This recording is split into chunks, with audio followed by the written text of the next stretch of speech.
घोसी का फैसला बड़ा हौसला। घोसी उपचुनाव में समाजवादी पार्टी के पक्ष में कांग्रेस ने अपना प्रत्याशी नहीं खड़ा किया। वामपंथियों ने भी अपना समर्थन समाजवादी पार्टी को देने का ऐलान किया। वहीं अपना दल, कमेरावादी आदि छोटी पार्टियां भी समाजवादी पार्टी के लिए खुलकर प्रचार कर रही थी। घोसी उपचुनाव को इंडिया बनाम एनडीए का संघर्ष मान लिया गया, लिहाजा बाजी पलट गई है और बीजेपी के दारा सिंह को सपा के सुधाकर सिंह से मात खानी पड़ी। देखिए रिपोर्ट।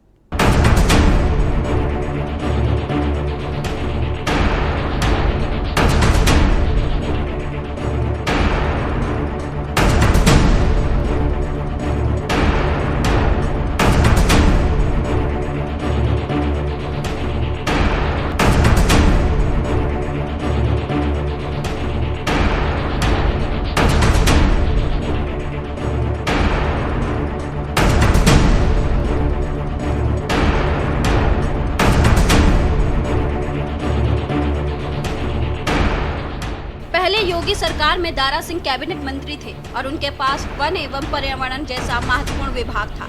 लेकिन 2022 में हुए विधानसभा चुनाव से ठीक पहले दारा सिंह चौहान पार्टी छोड़कर समाजवादी पार्टी में चले गए थे। समाजवादी पार्टी की सरकार न बनने से निराश दारा सिंह फिर बीजेपी में आ गए।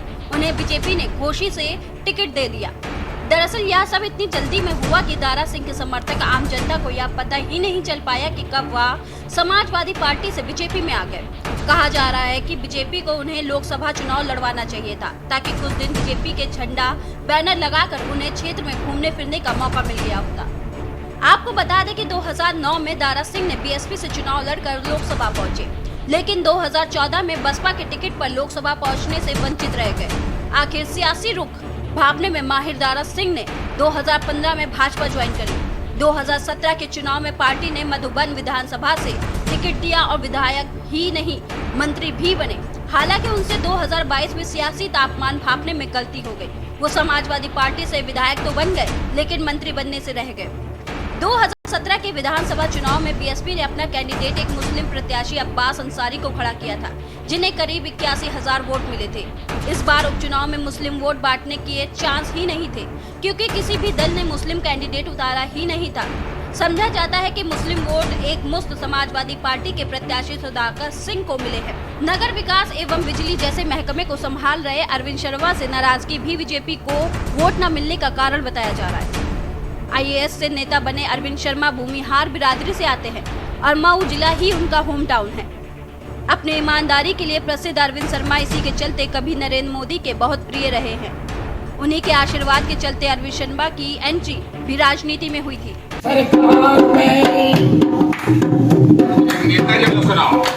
कईयन सब खेत खाए खेत रहो घबराई है, किसान आओ लेके लठिया साड़ रहो घबराई है।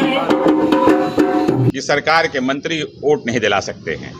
एक नारा न, जनता जिसके साथ है जीत उसी के हाथ है।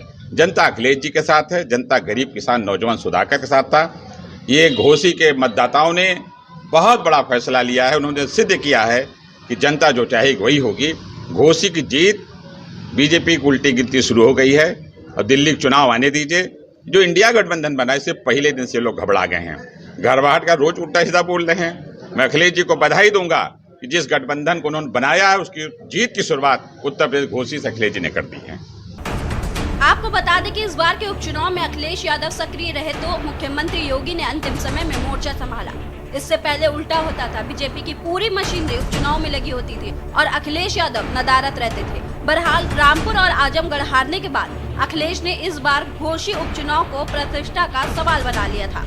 अखिलेश ही नहीं, उनके चाचा शिवपाल भी क्षेत्र में लगातार डटे रहे।